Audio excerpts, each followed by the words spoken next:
प्रभाग क्रमांक 5 मध्ये राष्ट्रवादीकडून इच्छुक उमेदवारांची जोरदार तयारी। आनंद चंदनशिवे, गणेश पुजारींसह 2 महिला इच्छुक रणांगणात। येणाऱ्या महानगरपालिका निवडणुकीच्या पार्श्वभूमीवर राष्ट्रवादी काँग्रेस पार्टी अजित पवार गट कडून प्रभाग क्रमांक 5 मध्ये राजकीय हालचालींना वेग आला आहे। प्रभाग क्रमांक 5 मधून इच्छुक उमेदवारी अर्ज दाखल करण्यासाठी राष्ट्रवादी काँग्रेस पार्टीच्या शहर कार्यालयात माजी नगरसेवक तथा ज्येष्ठ नेते आनंद चंदनशिवे आणि गणेश पुजारी यांच्यासह 2 महिला इच्छुक उमेदवारांनी आपले अर्ज सादर केले। त्यामुळे प्रभाग क्रमांक 5 मधील निवडणूक लढतीत प्रारंभ झाल्याचे चित्र दिसून येत आहे।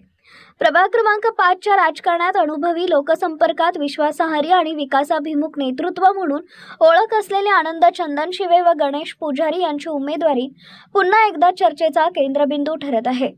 यापूर्वी त्यांनी प्रभागात राबवलेल्या विविध विकास कामांचा ठसा आजही नागरिकांच्या मनात कायम असून पायाभूत सुविधा, रस्ते, पाणी पुरवठा, स्वच्छता, नागरी सुविधा आणि सामाजिक उपक्रमांच्या माध्यमातून त्यांनी प्रभागाचा चेहरा बदलल्याचं स्थानिक नागरिकांकडून सांगितलं जात आहे।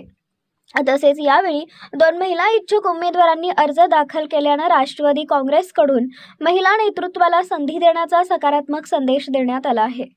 महिला सक्षमीकरण, सामाजिक प्रश्न, आरोग्य व शिक्षण यांसारख्या या विषयावर इच्छुक उमेदवारांनी काम करण्याची तयारी दर्शवल्याने पक्षांतर्गत आणि नागरिकांमध्ये उत्सुकता निर्माण झाली आहे।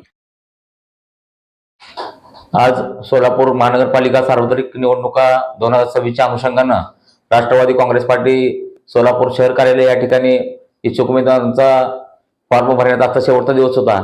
आजच्या दिवशी मी प्रभाग 5 बाळे या भागातून खुल्या प्रवर्गातून फॉर्म निवडणूक लढण्यास इच्छुक आहे। या भागात मागील 5 वर्षापूर्वी या भागाचे नगरसेवक आनंददादा चंदनशिवे, त्याचबरोबर मी स्वतः आणि अन्य 2 महिला यांच्या माध्यमातून बाळे हातवाड भाग असेल, सम्राट चौक असेल, मिलिंदनगर बुधवारपेठ असेल, जयमंडळ चौक असेल, वसंत विहार, गायत्री नगर, शिवाजीनगर, बाळे गावठाण, तसेच देशमुख वस्ती, लाड वस्ती असा पूर्ण जो परिसर आहे, या परिसरामध्ये मोठ्या प्रमाणात विकास कामं ह्या आमच्या पॅनलच्या माध्यमातून मागील 5 वर्षाच्या काळात झालेल्या आहेत। खरं पाहता मागच्या 5 वर्षात ज्या पद्धतीने सुविधा व्हायला पाहिजे त्या पद्धतीने आम्हाला महापालिकेचा 1 वर्षाचा निधी मिळाला नाही। त्याचबरोबर कोरोनाचे 2 वर्ष गेले। खऱ्या अर्थानं मागचे 25 वर्ष पाहता आम्ही केलेला विकास हा पूर्ण 2 वर्षामध्येच पूर्ण केलेला आहे।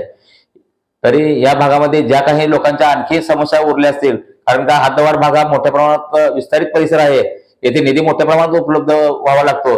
त्या प्रकारे या प्रमुख अडचणी आल्या कारणाने या ठिकाणी योग्य सुविधा आम्ही अर्धवट अवस्थेत राहिलेल्या आहेत।